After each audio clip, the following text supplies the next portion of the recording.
Hello everyone, welcome to study with Rajneesh. आज की video में हम जानेंगे एनसीईआरटी हम क्यों पढ़ें, कैसे पढ़ें और उससे रिलेटेड नोट्स कैसे बनाएं। हम सारांश में ही इसके बारे में आज जानेंगे। सबसे पहले हम जानते हैं कि हम एनसीईआरटी पढ़ें क्यों। एनसीईआरटी का फुल फॉर्म है national council of educational research and training, जो कि 1961 में इसकी स्थापना की गई थी। हम एनसीईआरटी इसलिए पढ़ें क्योंकि ये क्लास 6 टू क्लास 12 काफ़ी इम्पोर्टेंट बुक्स हैं। ये स्टार्टिंग इसकी होती है, काफ़ी बेसिक से स्टार्टिंग होती है, इजी टू अंडरस्टैंड है। हमको इसकी जो लैंग्वेज है वो काफ़ी सिंपल है, इजली हमें समझ में आती है। इसलिए जब आप पढ़ाई करें, किसी भी सिविल सर्विसेज की तैयारी कर रहे हैं या किसी भी एग्ज़ाम की तैयारी कर रहे हैं, सेंट्रल की एग्ज़ाम की तैयारी कर रहे हैं या स्टेट सर्विसेज की एग्ज़ाम की तैयारी कर रहे हैं, आपको 6 टू 12 एनसीईआरटी की बुक्स पढ़नी ही पढ़नी है। अगर आप 6th क्लास से स्टार्ट करते हैं तो आप खुद ऑब्जर्व करेंगे कि इसकी लैंग्वेज काफ़ी सिंपल है और आराम से आप समझ पाएंगे। इसमें जो दी गई है इन्फॉर्मेशन वो काफ़ी ऑथेंटिक होती है। इसमें कोई कन्फ्यूजन नहीं होता है। उसके जो सारी इन्फॉर्मेशन दिए हैं, सारे फैक्ट्स दिए गए हैं, वो काफ़ी ऑथेंटिक हैं। देन इसके जो प्राइसिंग है वो काफ़ी रीजनेबल है। आप हार्ड कॉपी काफ़ी कम दाम में आप ख़रीद सकते हैं दुकान से, और इसके सॉफ्ट कॉपी आप एनसीईआरटी की वेबसाइट से डाउनलोड कर सकते हैं और आप पढ़ाई कर सकते हैं। हमें पढ़ना इसलिए भी ज़रूरी है क्योंकि इसके एनसीईआरटी से डायरेक्ट क्वेश्चंस आ जाते हैं। इवन आप सरप्राइज करेंगे कि आप सिर्फ क्लास 6 की अगर आप एनसीईआरटी पढ़ें, साइंस पढ़ें, ज्योग्राफी पढ़ें, तो डायरेक्ट क्वेश्चंस आके इसमें आते हैं। जैसे अगर फोटोसिंथेसिस की बात हो गई या विटामिन के साइंटिफिक नेम्स हो गए, या इसकी कमी से कौन से रोग होते हैं, तो डायरेक्ट ये 6th क्लास में ही दिया गया और डायरेक्ट इससे क्वेश्चंस आ जाते हैं। ज्योग्राफी में जो सारे क्वेश्चंस हैं, इवन हिस्ट्री में है, हड़प्पा संस्कृति के क्वेश्चंस हैं, ये डायरेक्ट आ जाते हैं किसी भी आपके एग्जाम्स में। इसलिए एनसीईआरटी की बुक्स पढ़ना काफ़ी इम्पोर्टेंट है। फिर ये काफ़ी इजी है सभी बैकग्राउंड के स्टूडेंट्स के लिए। अगर आप मेडिकल बैकग्राउंड में हैं या इंजीनियरिंग बैकग्राउंड के स्टूडेंट्स हैं, आर्ट्स कॉमर्स किसी भी बैकग्राउंड्स के हैं, आपके लिए काफ़ी इजली ये समझ में आती हैं। इसके जो वर्ड्स हैं काफ़ी सिंपल हैं, सिंपली लिखी गई है ये बुक और आपको इजली समझ में आएगी। फिर ये आपके किसी भी सब्जेक्ट में ये आपका फाउंडेशन जो है वो काफ़ी स्ट्रॉन्ग करती है। जैसे आप 6th क्लास से पढ़ेंगे, बहुत सारे आपके पास चैप्टर्स जो हैं, बहुत सारे वो इंक्रीजिंग ऑर्डर में आपको धीरे धीरे उसके फाउंडेशन क्लियर होते जाएंगे, आपके जो फैक्ट्स है वो क्लियर होते जाएंगे, और आपको जब आप 12th तक आप एनसीईआरटी पढ़ लेंगे और स्पेसिफिक बुक्स में जाएंगे जो सब्जेक्ट्स के हैं, जैसे लक्ष्मीकांत की बुक हो गई पॉलिटी के लिए, या स्पेक्ट्रम हो गया हिस्ट्री का, जब आप स्पेसिफिक बुक्स पे जाएंगे तो आपको काफ़ी समझ में आएगी। अदरवाइज अगर आप डायरेक्ट आप एडवांस बुक्स पढ़ेंगे तो आपको इतना शायद समझ में ना आए, लेकिन आप एनसीईआरटी जब कवर करके जाएंगे तो आपको वो क्लियरली सारी बुक्स, क्योंकि सारे फैक्ट्स आपके क्लियर रहेंगे तो क्लियरली वो समझ में आएंगे, सारे वर्ड्स आपको समझ में आएंगे कि उसमें लिखा क्या गया है। फिर बहुत सारे सब्जेक्ट्स में मैक्सिमम, जैसे मैथ्स, बहुत सारे सब्जेक्ट, बहुत सारे अगर आप एग्ज़ाम दे रहे हैं तो उसमें 6 to 12 science and tech important है। ज्योग्राफी, हिस्ट्री सारे एग्ज़ाम्स में आते हैं। मैथ्स 6 टू 10th कवर करता है, साइंस एंड टेक भी कवर किया जाता है, तो इसलिए आपको एनसीईआरटी की बुक्स पढ़ना बहुत ज़रूरी है। अब हम बात करते हैं कि ओल्ड एनसीईआरटी पढ़ें या न्यू एनसीईआरटी। सबके अपने अपने पर्सपेक्टिव हो सकते हैं। कुछ लोग बोलेंगे कि ओल्ड एनसीईआरटी अच्छी होती है, कुछ लोग बोलेंगे न्यू एनसीईआरटी अच्छी होती है। आप किसी से भी पढ़ाई कर सकते हैं। अगर आप स्पेसिफिक किसी एग्ज़ाम के लिए पढ़ रहे हैं, यूपीएससी के लिए पढ़ाई कर रहे हैं या स्टेट पीएससी के लिए पढ़ाई कर रहे हैं, नाबार्ड, बैंकिंग, किसी चीज़ के लिए भी आप पढ़ाई कर रहे हैं, तो आप किसी भी ओल्ड एनसीईआरटी से भी पढ़ सकते हैं, न्यू एनसीईआरटी से पढ़ सकते हैं। फ़र्क सिर्फ इतना है कि न्यू एनसीईआरटी है वो थोड़ा अच्छे से पिक्चराइज किया गया है, उसमें देखने में ब्यूटीफुल लगता है और काफ़ी अच्छे से उसमें पिक्चर्स की सहायता से समझाया गया है। न्यू एनसीईआरटी में जो फैक्ट्स दिए गए हैं वो भी ज़्यादा रिलेवेंट हैं एंड न्यू हैं, तो आप न्यू एनसीईआरटी से पढ़ाई कर सकते हैं। अदरवाइज अगर कुछ फैक्ट्स को छोड़ दिया जाए तो ओल्ड एनसीईआरटी और न्यू एनसीईआरटी में ज़्यादा कुछ खास अंतर नहीं है, इसलिए आप कोई भी जो भी आपके पास अवेलेबल है वो आप पढ़ाई कर सकते हैं। ओल्ड एनसीईआरटी पढ़ सकते हैं, न्यू एनसीईआरटी पढ़ सकते हैं, जो भी आपके पास अवेलेबल है। अभी हम बात करेंगे कि हम एनसीईआरटी की टेक्स्ट बुक कैसे पढ़ें। आप एनसीईआरटी की बुक्स दो तरह से पढ़ सकते हैं, एक तो सब्जेक्ट वाइज पढ़ सकते हैं, दूसरा क्लास वाइज पढ़ सकते हैं। सब्जेक्ट वाइज कैसे पढ़ सकते हैं? सपोज आपने हिस्ट्री का आपने बुक उठाया और हिस्ट्री का क्लास 6 to 12 आपने पूरा पढ़ लिया, 6th 7th 8th 9th 10th 11th 12th सारे एनसीईआरटी की बुक्स एक तरफ से आप कवर करते चले गए। इसका फ़ायदा ये होगा कि जो आपने बहुत सारे चैप्टर्स हैं, सपोज आपने 6 में पढ़ा है वही कुछ ब्रीफ में या कुछ उसका डिटेल्ड पोर्शन 7th में आ जाएगा या 8th में आ जाएगा, ऐसे करके आप इंक्रीजिंग ऑर्डर में बढ़ते चले जाएंगे, जिससे आपके कुछ बहुत सारे फैक्ट्स क्लियर होते रहेंगे और आपके लिए समझने के लिए काफ़ी इजी रहेगा। तो सब्जेक्ट वाइज पढ़ना काफ़ी अच्छा होता है। क्लास वाइज आप कैसे पढ़ सकते हैं? क्लास वाइज आप पहले 6th क्लास का आप पूरा कंप्लीट करिए, उसके बाद 7th का, फिर 8th का, 9th का, 10th, ऐसे आप मतलब आप 6 में सारा सब्जेक्ट कंप्लीट किए, आप ज्योग्राफी कंप्लीट किया, आपने हिस्ट्री कंप्लीट किया, साइंस एंड टेक कंप्लीट किया, फिर 7th गए, 8th क्लास गए, 9th क्लास गए, ऐसे आप पढ़ते चले गए और 12th तक कंप्लीट किया। तो आपके दो माध्यम हो सकते हैं आपको एनसीईआरटी पढ़ने के लिए, बट ज़्यादा प्रिफरेबल मेरे ख्याल से सब्जेक्ट वाइज अगर आप पढ़ें तो आपको ज़्यादा समझ में आएगा, और जो आपने 6 में पढ़ा उसी को डिटेल्ड फॉर्म में आप 7th में पढ़ेंगे, 8th में पढ़ेंगे, तो आपका बहुत सारा जो डाउट होगा वो अपने आप क्लियर होता चला जाएगा। तो सब्जेक्ट वाइज पढ़ाई करना काफ़ी अच्छा होता है। फिर अगर आप कोई भी एग्ज़ाम अपियर कर रहे हैं तो पहले तो उसका आप सिलेबस देख लीजिए। सिलेबस फॉलो करना बहुत ज़रूरी है। सपोज अगर आपने बैंक का एग्ज़ाम आपको देना है या एसएससी सीजीएल का एग्ज़ाम देना है या यूपीएससी का एग्ज़ाम देना है, तो बैंक, सीजीएल और यूपीएससी तीनों का फॉर्म बिल्कुल ही अलग है, उसका सिलेबस कम्प्लीटली अलग है।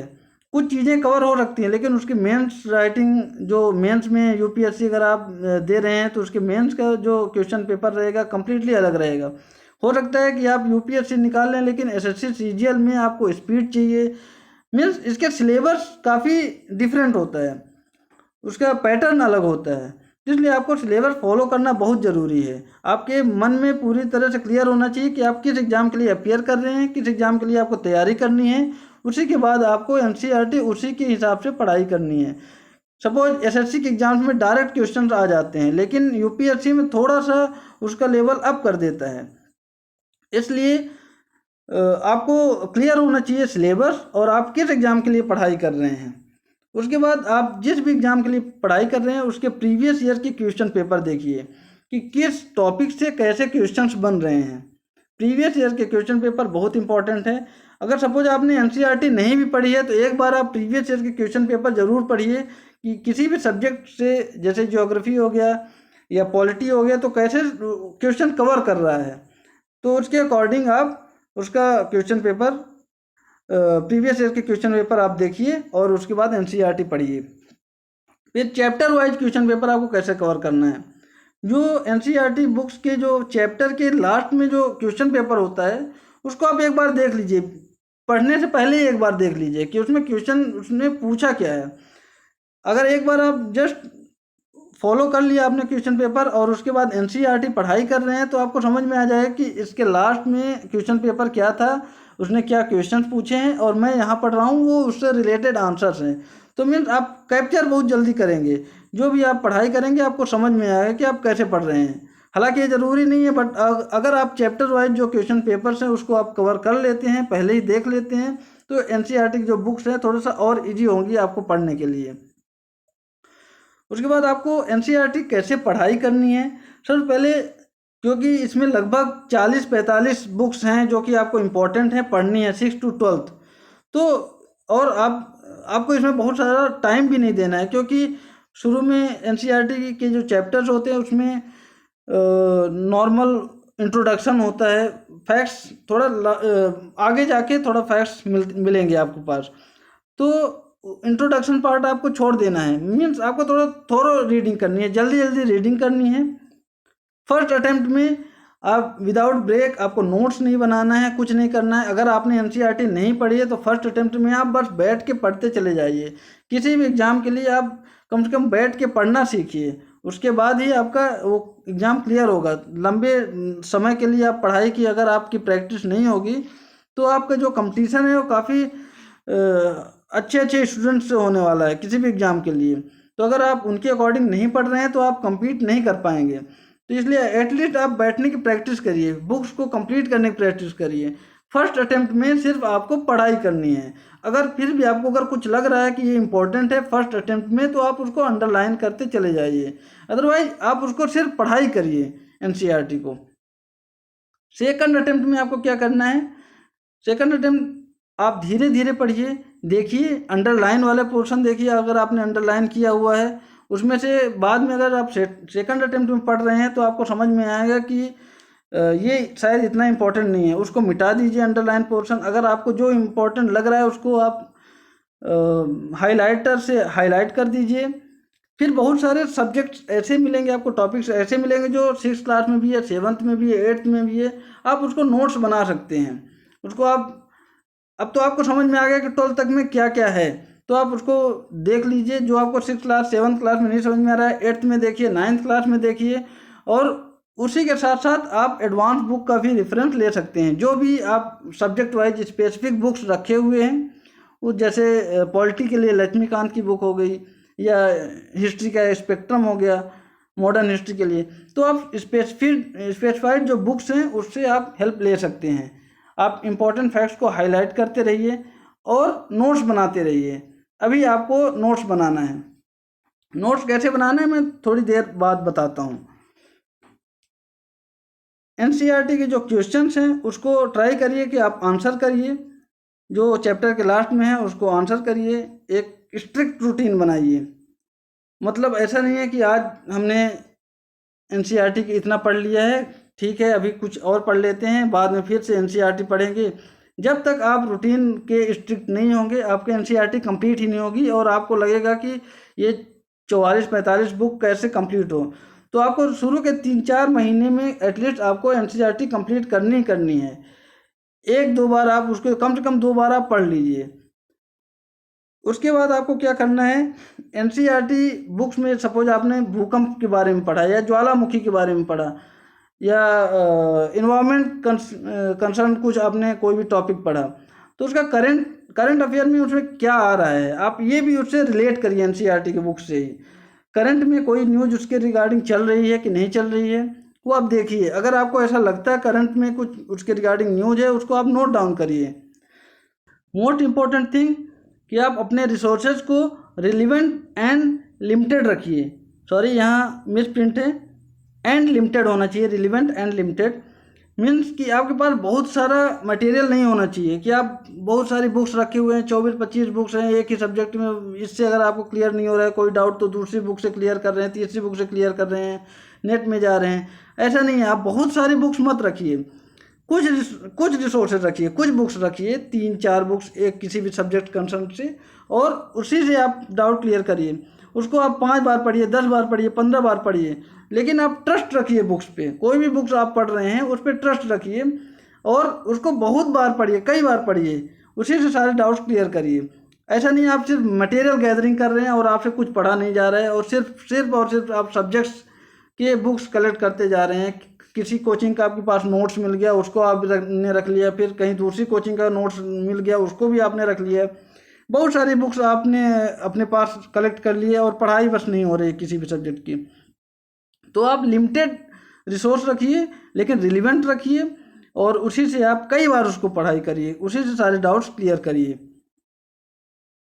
लास्ट में हम ये देखेंगे कि नोट्स कैसे हम बना सकते हैं। आप A4 साइज का एक पेपर लीजिए और उसमें जो भी आप पढ़ाई कर रहे हैं एनसीईआरटी की, सपोज आपने फोटोसिंथेसिस पढ़ा, फोटोसिंथेसिस आपको कई सारे क्लास में मिलेगा, 6 में भी मिल सकता है, 7th 8th, ऐसे कई सारे क्लास में मिलेगा। तो आप फोटोसिंथेसिस का जब आप नोट्स बना रहे हैं तो सारे बुक्स को रिफ़र करिए। साइंस की कोई बुक आपके पास है तो उससे भी रिफ़र करिए, स्पेसिफाइड कोई बुक्स है उससे भी रिफ़र करिए, उसके नोट्स बनाइए। लेकिन बार बार उससे रिलेटेड ऐसा नहीं है कि 6 में भी एक अलग आपने नोट्स बनाया, फिर 7th में भी आया तो उसका भी अलग नोट बना रहे हैं, 8th में भी बना रहे हैं। अब जो A4 साइज अगर आपने ले रखा है तो दोनों तरफ लेफ्ट में भी कुछ छोड़ के रखिए, राइट में भी कुछ स्पेस छोड़ के रखिए। और जब आपको कोई नया फैक्ट मिल रहा है उससे रिलेटेड या कुछ करंट अफेयर का मिल रहा है तो किसी दूसरे पेन से आप उसमें करंट अफेयर्स का कोई न्यूज है तो वो आप लिख सकते हैं, कुछ एक्स्ट्रा फैक्ट्स आपके पास मिल रहा है तो वो आप लिख सकते हैं। और उसके बाद आप जिस फाइल में लगा रहे हैं अगेन अगर आपको ज़रूरत पड़ती है कि फिर से कोई आपके पास फैक्ट्स आ गया और जगह नहीं है और दूसरा A4 साइज का, तो उसी के साथ ही आप दूसरे पेपर भी लगा सकते हैं। इस तरह से आपको अपना नोट्स बनाना है। तो आशा करता हूँ कि आपको समझ में आया होगा कि NCERT कैसे पढ़ें और क्यों पढ़ें। Thank you so much. God bless you all.